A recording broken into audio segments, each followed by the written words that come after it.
Welcome to the Zandbergen Report, where wealth strategies and investment wisdom collide, featuring your distinguished host and certified financial planner, Bart Zandbergen.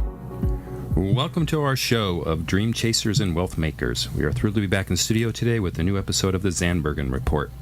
As your host, I'm proud to bring in the movers, shakers, and difference makers who are passionate about sharing what they have learned and what you need to know today.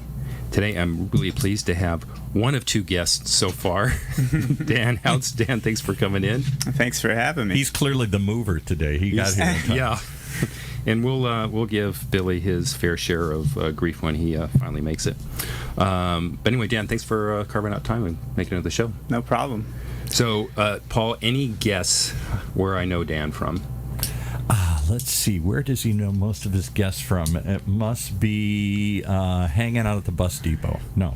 The 5 a.m. gym crowd. 5 a.m. gym crowd. Same kind of crowd that hangs out over there. Yeah, pretty much the same crowd. So, what I think is interesting, and Dan, I'd like to kind of talk about, so when I think of just overall fitness, I think of kind of a three-legged stool. I think of training, nutrition, and then supplements. And not that they're equal, because I do have I have an opinion on what I think is most important, or at least where you get the most value. And it's not what most people think. It's not training. Right. You can train your brains out, and if you're not eating right or taking the right supplements, you're really not going to see any result. Yeah, absolutely. So, I mean, everybody's different, but for the most part, yeah, absolutely. Yeah. And actually, that's a really good point, too. And that is, I think, more on the nutrition side and on the supplement side. I don't think there's one silver bullet. I don't think there's one diet that works for everybody. And you know, you and I could name 50 in a matter of 30 seconds. Yeah. And I don't think one's going to work for everybody. Yeah, absolutely. In our just in my office alone, I mean, people are constantly trying new diets and, a carnivore diet or whatever it may be. Right. And honestly, I mean, they don't usually, I think if you're looking really, really, really hard first at a diet before you actually have the work ethic to be working out, or, I mean, not the speed that we go at 5 a.m., not everybody's going to wake up at 5 a.m. But I think unless you have that in the first place, you shouldn't be looking for diet first as a drastic change. Right. Everybody that's in my office tries to do these diets first, the guys at least. Yeah. And 0 it lasts to 100. about, right, 0 to 100. They went from Taco Bell and McDonald's to, eating 100% clean as much as they can. They feel terrible. They don't have energy to wake up in the morning to work out first. And, it just fails within 2 weeks. Can I point out something here? Somebody snuck in. Yeah, so I'm faced with a moral dilemma, Paul.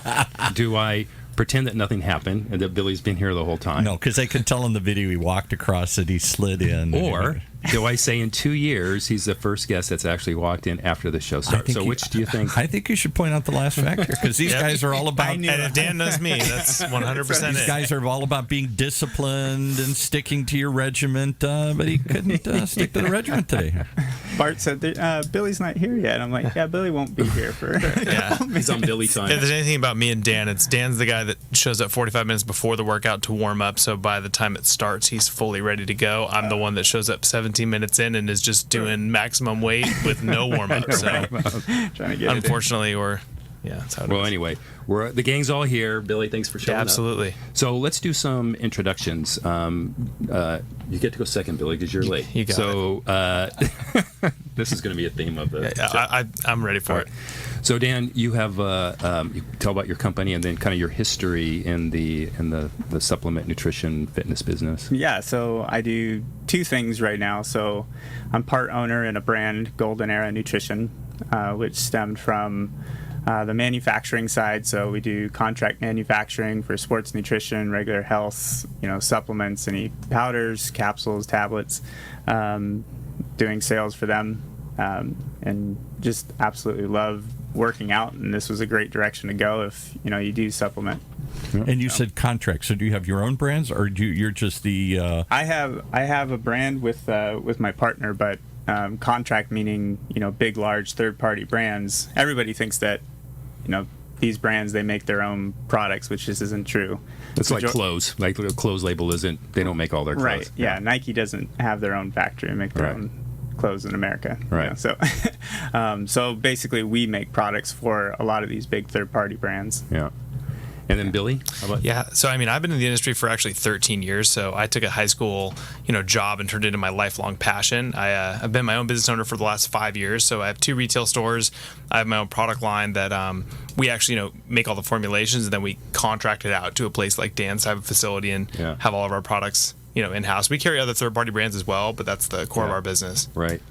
And both of these guys, speaking personally, these are my go-to guys. So I get my supplements from both of them, and most of my knowledge on supplements. Sometimes I have to tone Billy down a little bit because it's like me talking finance to someone that doesn't know finance that great. Oh yeah, Billy will go like. Whoosh. The other person's definitely getting bored before I do, So I got to tone it down. Can we bring up the one thing that you guys were talking about while we were waiting there? You're talking about that the supplements are still assembled, manufactured, measured, whatever you want to call it, here in the United States, because even though they're manufactured, bottled, put together in China and other places, there's been a lot of controversy over if you rely upon the Chinese and others to say it really is what it's supposed to be.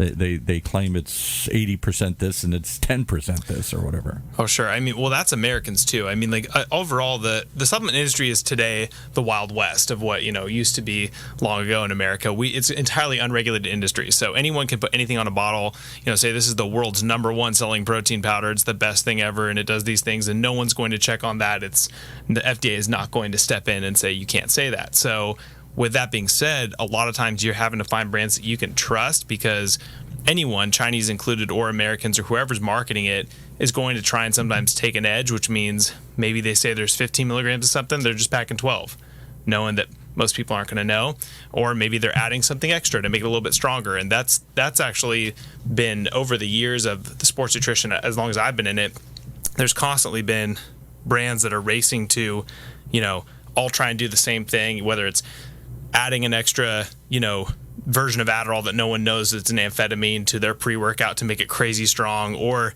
everyone's taking and adding chicory root to a protein powder to basically make it the cheapest protein by adding in a carb that's non-insulin impacting. So there's always people trying to go for an angle, and then there's also always going to be brands that are trying to make a good product and sell that as well. So yeah. So you hit on something I think would be really interesting to the listeners. There's many different categories of supplements. Sure. We talk about pre-workouts, protein powders, and then there's recovery. What in the professional world? What are the kind of the basic categories? So I mean, the go-to in sports at least is going to be protein, glutamine, and branched chain amino acids, and then the last one most likely being creatine. A lot of people usually creatine's a hot button for people. They're like, oh my gosh, creatine, and what they don't know is the creatine's been approved by the Olympic Committee since 2010 in the Winter Olympics, and 2 cups of coffee is banned by the Olympic Committee. So if you have over 180 mg of caffeine, you'll get disqualified. You can have all the creatine in the world, you're totally fine. And so the Olympic Committee is one of the most strict committees. That's why I bring them up. Yeah. So creatine is actually a very safe supplement. It's a little bit of an aside, but yeah, those 4 would be the core categories for sports nutrition. It's definitely been around the longest too, and studied the most. Yeah, there's enough heavily information studied out there. That's for sure. We just got to get your other guest a little closer there. Okay. Right there. So I would categorize, and from where I stand, just as a user, I'd categorize those as like sports, like enhancement. But then beyond that, I know that there's pre-workouts, there's post-workouts, and then there's just general health. So how do you categorize those? Where does booze fit into that category? Oh, yeah. Well, I mean, if you ask Arnold in his heyday, he would say, a good shot of vodka pre-workout for vascularity, So, yes, it just depends on who you ask. But I know someone that takes tequila before their workout. See? Before workout? Bart was laughing at me here, but I know what I'm talking about. Yeah. But if you're trying to step on stage, IPAs aren't going to help you get there either. So I want to just clarify that as well. But ultimately, you're going to look at a recovery as your main aspect as an athlete. So protein, glutamine, and BCAAs are all leaning towards that one. Okay. So I mean, recovery is the biggest side, because a lot of things is a disciplined athlete is going to be able to give it their all, and it's more just, how am I going to bounce back so I can do it again tomorrow? How am I going to be able to go 110% tomorrow? That's usually what elite athletes are coming to me and asking for, is recovery. People that are newer to the gym are looking for pre-workout. They're looking for something to motivate them to go farther, to lift more, to, do all these things. But, usually elite athletes, especially if you're running a lot, swimming a lot, or doing something that's going to require a lot more cardiovascular taxation, you're not trying to ingest 500 milligrams of caffeine pre-workout. Your heart rate's already through the roof. So most serious athletes, I'll say, is they're going to focus on recovery. Pre-workout's going to fit into that kind of just, that liquid motivation to give you what you need to get out there and do your best in the gym if you need the motivation. Yeah. So can I ask a really dumb question? Having not worked out like you guys have worked out, I understand stretching and warming up, but I never thought I have to take supplements before or after. I don't really understand what the purpose or what supplements do. So I mean, just back up a little bit. I mean, the whole reason we have supplements to begin with is because a lot of the food that we eat, if we were living, on farms, this is, the 1600s or something, we would have all the nutrition we need in our food. But because of how everything's commercially processed and the soil doesn't have the nutrients it used to have and everything's mass produced, and again, talking about battling, how can we there's always brands trying to make cheaper supplements. There's always food companies trying to make cheaper food. And a lot of times that means robbing, the nutrients out of some, food products that we eat. So you have to get supplementation to give that back to the athlete that's getting depleted. Whereas like many years ago, you wouldn't need those things. You could just find it all in food. So today we, as like, for example, protein, we supplement with protein after workout because, whey protein you can buy at a really high concentration where it's very bioavailable and very living. So it can give you that really good protein dose that probably a glass of milk gave someone in the 18th century, but we don't have that today. Right. So I would still have pre-workout, though, if we lived in the 1600s. Yeah. I don't think I could live with totally. that. Oh, yeah. And I think, actually, the recovery one, so I think that all goes in stages. So pre-workout, like you're trying to itemize them. I think that comes with age, too. Oh, so, sure. like, when I was 21 years old. Age, depression, whatever you want to go. Yeah, I mean, I was, what I was taking, like, pre-workout wise, the main ingredient in there is banned now. It's a banned substance, but man, it got me going. Right. I just wanted that motivation, that high just to get going. Now it's just kind of essential. If I don't have it, I basically didn't tie my shoes that day. It feels really weird. But as I age, recovery has been, it's kind of flip-flop where I would have spent my $40 on pre-workout. I wouldn't have bought protein. Now I'm like, well, that pre-workout is essential. I need to do it. But, man, my recovery needs to absolutely be there. Yeah. So we talked about this a little before you got here, Billy, and I think it applies to this too. I don't think that there's, just like with nutrition or diet, there's probably not any one like standard supplement thing where you can say this is going to work for you for everybody. And I'm under the belief that everyone's wired a little bit differently, blood's a little bit differently, or whatever that is, body type. Like you and I couldn't have more opposite body type. I have a hard gainer. I think you're probably more of a hard loser. Sure, yeah, so absolutely. Our supplementation and our training, our nutrition is going to be completely different. Yeah, and that's changed for me over the years too. And I think Dan would talk about that too. But that's one of the battles. And the first thing that people have to understand is, and this is going back to what Dan was saying about how everyone's jumping on diet fads. I'm going keto. I'm vegan. I'm this. I'm that. I've done a lot of these. I've done bulletproof diet. I've done full blown keto diet. I've done zero carb. I've done carb cycling. I've done slow carb, no carb, everything you can try. Like but the thing that you really have to understand is your body is different than many other people, and as people, we're built to survive. We don't exist on this planet all over it because everyone just ate yak butter and tea. And that's the perfect diet, and everything else is killing us. Like we're built to survive, and so we can make it work off of many, many different food sources. That's why there's Inuits living off of fish and only and then there's people like in Africa living off an entirely different diet. And I think geography does have something to do with it. Not only culture, but your surroundings and environment and weather and all that, I think, right? It's just harder for us because we live in the first world and we can kind of have whatever we want. And so we're like, what's the best? Yeah. So we're constantly tweaking everything. The best are Twinkies and Fritos. That's exactly. This is controversial. It seems to be always. Everyone has a strong opinion on. And again, it's not going to be the same for everybody, but the proper amount of protein intake. Sure. So, and I know also it's like, what's your goal, right? You ask the same questions that I ask my clients financially, like, hey, what's your goal? What are we trying to accomplish for? Right. But so if I was to, someone were to ask you, and let's say their goal was, hey, I want to lose weight. How much protein do you think they should have, like per? Let's go with per pound of body weight. It's a little easier. So, that's a really good, that's still to this day a good rule of thumb is a gram per pound of body weight. And first of all, that's harder to eat than you think, And so actually, I give it to people that want to lose weight or gain weight, So if they're trying to gain weight, will increase the carbohydrates and the essential fatty acid ratios. Yeah. But trying to lose weight, if you can ingest a good amount of protein, and like let's say you weigh 180 pounds, you ingest 180 grams of protein a day. That's like just eating it. That's harder. It's easier said than done. So I would probably recommend people doing that. What I usually get more as a question rather than the per day is how much can I get, how much is the ideal per scoop, right? 50 grams, 40 grams, 20 grams, 27 grams, 28.9 grams. And ultimately the best thing to do is because going back to everyone's body is different. And if you don't have all the time, effort, and energy to, get yourself all these different tests to find out what your optimal range of absorption is to give yourself a baseline, call it 30 grams of protein. So like for me per meal, per meal, or like for whatever window you need to get a protein shake or something like that. But like for breakfast, I will have 30 grams of protein every morning. And when I'm training really hard or I'm training with Dan, I'll make sure to at least do that. I get up usually about an hour before I'm in the gym, so I'll have a shake first thing in the morning. But that's a good baseline that I can do every day.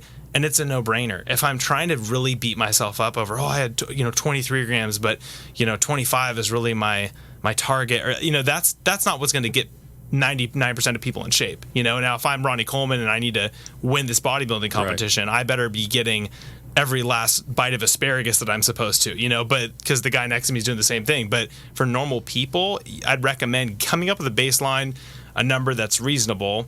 30 grams is a totally reasonable. 25 to 30 grams is a totally reasonable number, and try and hit that, every 2.5 to 3 hours, and you'll lose weight, I would say. So my 60 to 80 per meal 6 times a day is probably too much? That's steep. I mean, I'd be hard pressed to find someone that can absorb. Now, granted, it's different, so if you have a 60 to 80 gram protein shake that's in water with no fiber, I mean, you're not going to be able to absorb that. There's no chance, no snowball's chance in hell. But if it's a steak, steak is extremely textured. Your body's going to have to get through all that just to get to those amino acids. You'll probably absorb that, a lot more of it than had it been a protein shake. Right. So now we're getting down get to that. Yeah. So that's another part of it too, because you will. Yeah. So how much can your body take in one session? Can you just pump it in until you can't take anymore? I mean, your body will just, whatever you can't take, it'll just go out the other end. Yeah. And it's harder to make protein store as fat. So I think the rule of thumb is like for men is like 27 grams of protein or something like that. Serving. Absorb. Yeah, per serving, and then women is down there at like 23 max. Maybe. But again, I think it's based on your goal. Right. Body type, weight. Yeah. Totally. Body fat. If you're trying to, I think this is me. I'm not the finance guy, but for me, it's always trying to gain muscle and lose fat. I mean, that's been my last 30 years. Totally. You're looking good doing it, Bart. Keep it up. Thank you. I think it's everybody's goal. Right. Right. But I personally, for me, what works is a higher protein. So my daily is roughly 50% protein, 25 carbs, 25 fat. That's my standard. Well, and where you're winning there is more of what you're eating is going, like, the carbs are going to eat a lot easier to go to fat than the protein. So even if you're wasting those last 10 grams or something like that, the thing is the meal is filling. You've had enough. Yeah.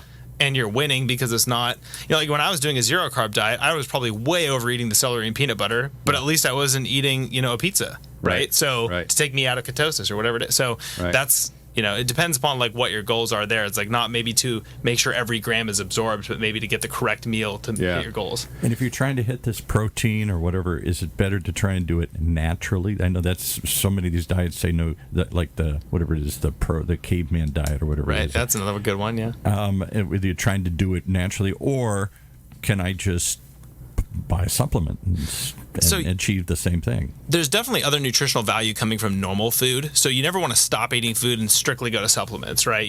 That's kind of a common sense thing, but ultimately I'm not a huge person on, it's got to be 100% like, I can't have any supplements First of all, supplements, protein powder, for example, is just dehydrated whey. There's as soon as you add the water back to it, it's natural. Yeah. So I mean, if you're getting like a good concentrate, now if you get some crazy hydrolysate whey that's been ion exchange transfer, there's different things that they've done to it to process that food. But for the most part, it's just dehydrated food. There's nothing ultimately wrong with it. Now, it'd be better if you could literally have every single meal prepared and all that kind of stuff. But at the end of the day, the supplements are going to get you a good, I'd say like 75% of the way there, even if that's a lot better than eating a bag of chips, because yes, 100%. And I think, that's why I do it, from a time standpoint, from a convenience, and to try to get my protein quota. Yeah, sure. Hey, that's chewing solid. meat takes a long time. Yep. And it's Absolutely. Yeah, if you're eating it healthy too, it's absolutely covered in barbecue sauce. Well, there's a difference. Yeah, that would be a lot easier. Oh yeah.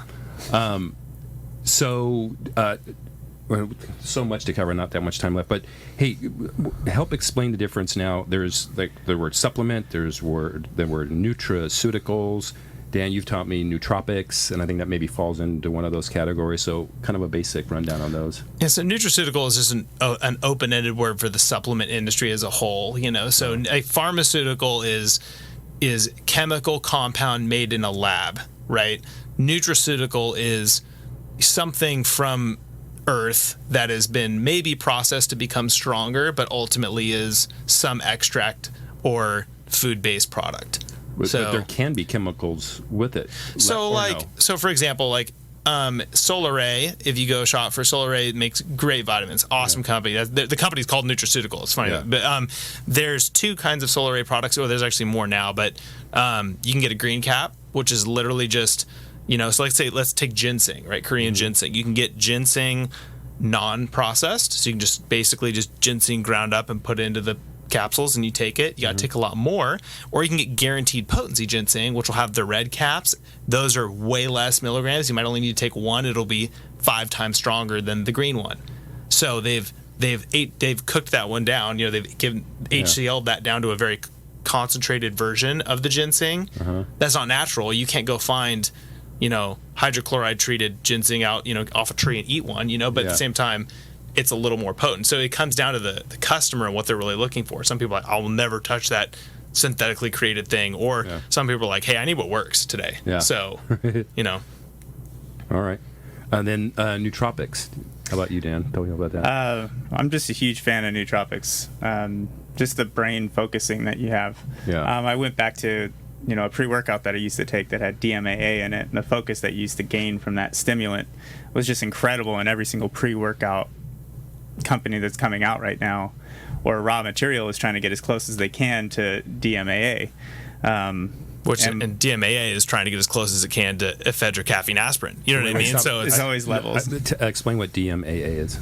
1,3-dimethylalanine. Yep, you nailed it. Yeah. Okay. So anyway, it's been banned for a while. It's reverse. Kind of stimulants or something? Yeah, it's reverse engineered geranium oil. So basically, reverse engineered geranium oil. Right. So their way of making that a supplement who would even think to put that in your body? Right. Well, Patrick Arnold, that's who thought of it. I mean, so basically, there's a guy who created a lot of designer hormones called prohormones that were, basically they're his chemical compounds that all did different kind of things. Some would make you really anabolic, some would make you stronger.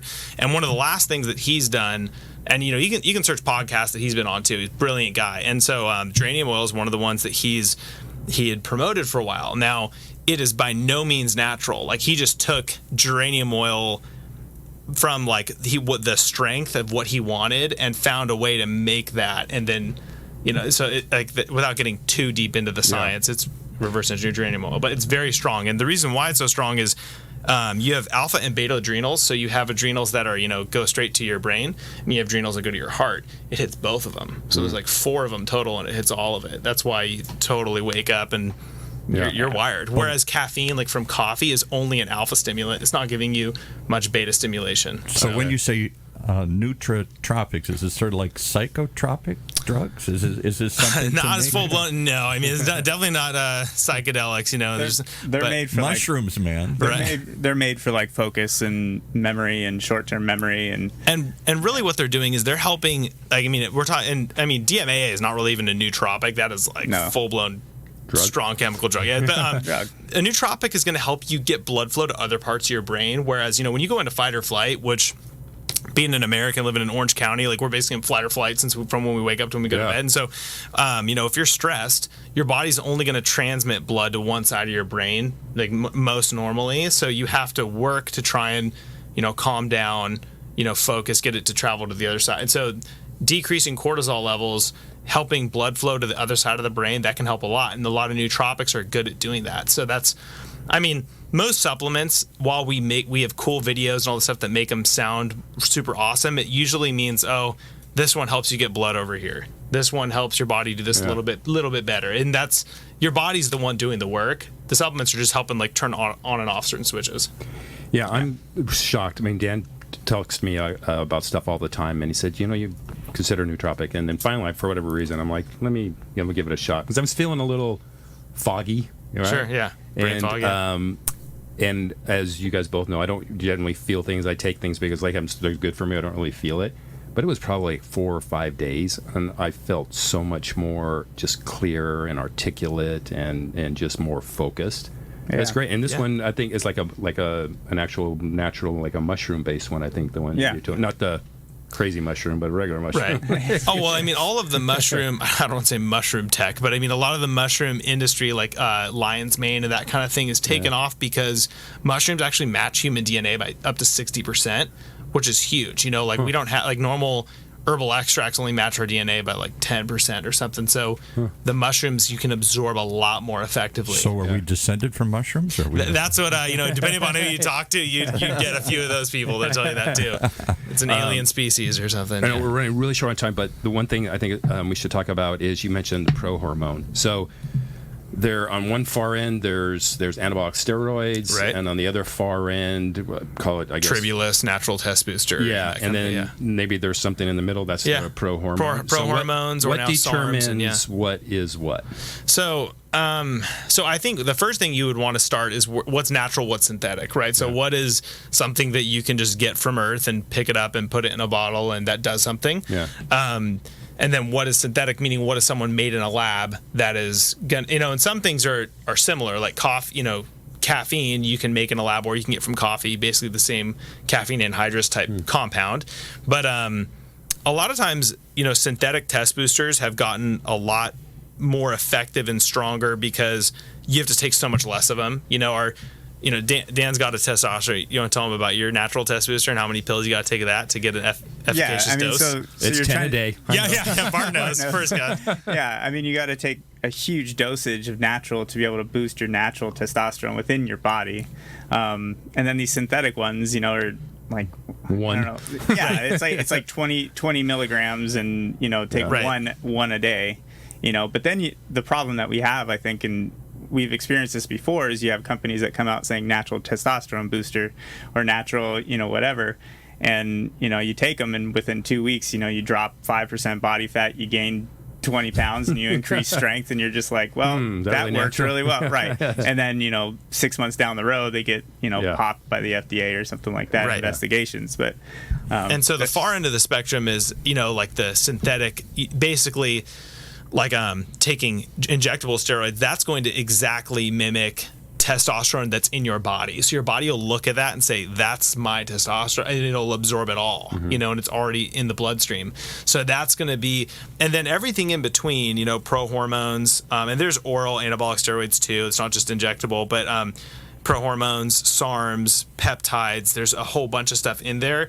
A good rule of thumb is the harder and higher you go is the more thunder you're calling down for on the side effects end, right? So the super strong ones are pretty much you're going to get so much testosterone that it's going to work really well, but then your body's going to go, oh, well, like, why am I making testosterone anymore? I mean, I've got so much extra, and it's not going to keep doing it by itself. So the longer you stay on, and now with the advent of Instagram and YouTube fitness, famous people and stuff like that, some people are taking steroids year round and they're totally shutting their system down. Yeah. So they're like 20 years old, 24 years old. They can't make testosterone anymore. Yeah. Right.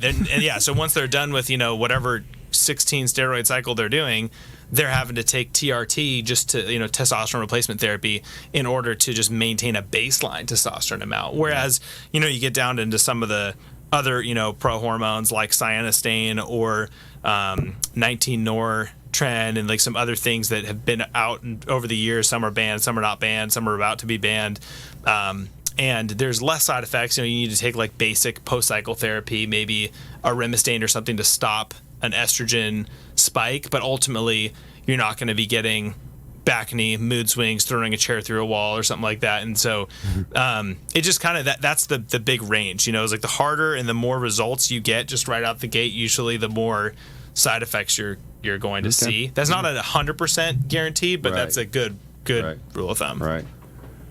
My head is spinning at the sheer amount of terms and ideas and science going on here. How do people reach you if they want to learn any of this here? If any of this starts to intrigue them? Yeah, so I mean, you can definitely reach out to me. I still work in the stores at Kingdom Nutrition, so you're more than welcome to call the store if you need to hear my voice. And what was the store? It's called Kingdom Nutrition, and we're located out of Orange County, California. We have 2 locations in Ranch Santa Margarita and San Clemente.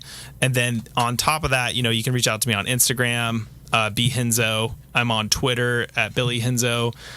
Or you can just email me, billyhinzo@gmail.com. I mean, I love supplements, and like Bart was saying, you're gonna be the one that gets bored of talking about it before me. So you're not boring me by asking questions. Feel free to reach out anytime. And how about you, Dan? How can people reach you? That'd just be Dan at goldeneranutrition.com, or Instagram, same thing, for just Daniel Houtz on my Instagram. Awesome.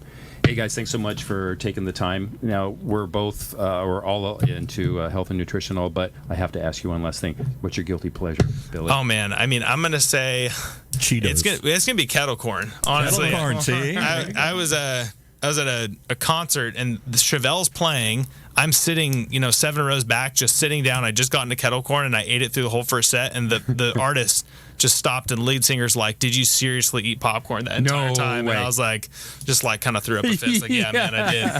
I did it. Yeah, exactly. That's hilarious. How about you, Dan? I go through flows. I mean, probably popcorn is one of them for sure. Extra butter popcorn. If I'm at a movie theater, I usually eat it before a big bucket before the opening credits are finished. But right now, hot Cheetos. See, and I was kidding. I know, Cheetos, but the problem is if you have some whiskey after hot Cheetos, your mouth is just on fire. So that's how I'm going to stop. All right, guys, thanks again. This was Absolutely. really Thanks great. for having me. And thanks everyone who tuned in. We'll look forward to being back in the studio next week. Cheers. Tune in next week for the latest edition of the Zandbergen Report, Tuesdays at 2 p.m. Catch up on our recent shows by visiting bartzandbergen.podbean.com. The Zandbergen Report is also available on iTunes, iHeartRadio, and Spotify. Interested in being a featured guest on our show, or have a question you'd like to hear us answer? Email podcast@bartzandbergen.com. Bart A. Zandbergen, CFP, and Letitia Burbaum, AIF, are registered investment advisors with Optivest Inc. and registered representatives with Gramercy Securities Inc., member FINRA and SIPC. Investment advisory services are offered by Optivest Inc. under SEC registration.